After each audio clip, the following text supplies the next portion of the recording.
I don't know that you can really put into words what that diagnosis feels like until you've been there. When Amy Henley heard she had cancer, she knew her life wasn't the only one at stake. I was 6 weeks pregnant, I was 38 years old, and I had stage 3 colorectal cancer. I did the only thing I knew to do. I got on my knees and I prayed. A week later, Amy went into surgery where doctors removed 8 centimeters of her colon. Then, a few days later, Amy's doctor came in with devastating news. The cancer had spread.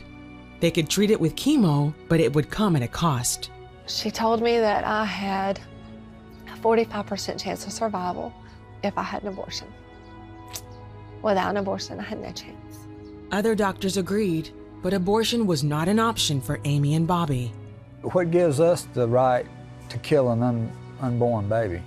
You know, a baby that has every potential of living and becoming, you know, an adult, just like myself. Who gives us the right to make that decision?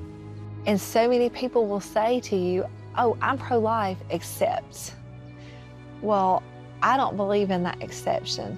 I was that exception. I was the mother that was told it's your life or your baby's life.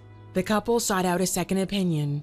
That's when they met Dr. Nikolonakis, an oncologist who prescribed a chemo regimen for Amy. I wasn't sure if it was going to be entirely safe or, you know, but I had confidence based on other examples with breast cancer and other types of cancer that I have treated, that I think with the specific drugs that she would do well.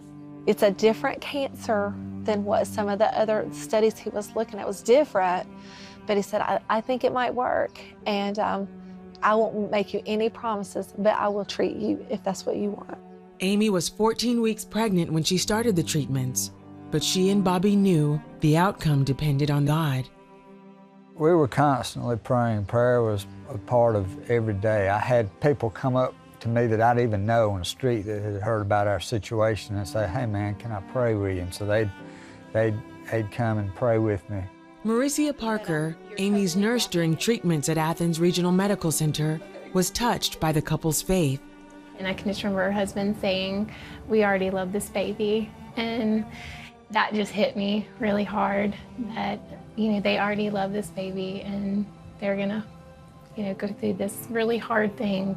What made it more difficult was there was no way to determine what effect the chemo might be having on the baby.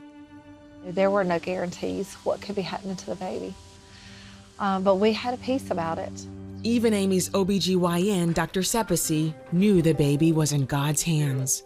You have to step back and say, I really wasn't doing anything. All I was doing was reassuring her that things look good, that I'm willing to be a part of this with you. I'm willing to do your C-section whenever it's time to do it.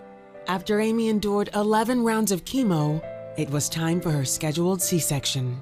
We had several pastor friends that were there, my husband, and they just made a circle around my bed and we just held hands and prayed over the baby, over the delivery. As much as I wish I would do that with all my patients,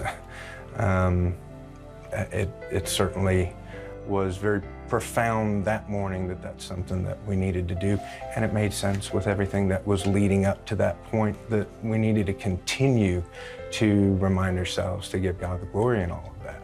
Joshua Hanley was born on August 28, 2010, in perfect health. I just cried, overjoyed, thankful, so thankful. Not only was my little boy healthy, my wife was alive, you know, and that was 180 degrees from what we'd been told initially. I was ecstatic. I mean, it was wonderful. He was beautiful, she looked amazing, and she still had more treatments to go, but everything was just, it was just amazing. I just saw God's grace through that whole thing and how I don't always get to see that. Now 5 years old, Joshua is a typical active boy. So to me, the miraculous things are equally that you've got this cute little 5-year-old who's running around seeming to act like everybody else. That child's going to grow up to be a man one day and have a full life and a family that really loves him is, to me, extremely gratifying. I don't see that a lot. For me, that was extraordinary. As for Amy, the chemo was a success, and there's been no sign of cancer since. We know that the Lord is bigger than any situation we could ever be in.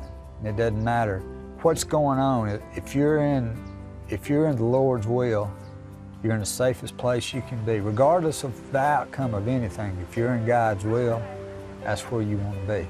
And the Lord's in control of all that. We know that. God is always in control. And the thing I have learned is I don't have to understand what He's doing. He does not have to make sense to me.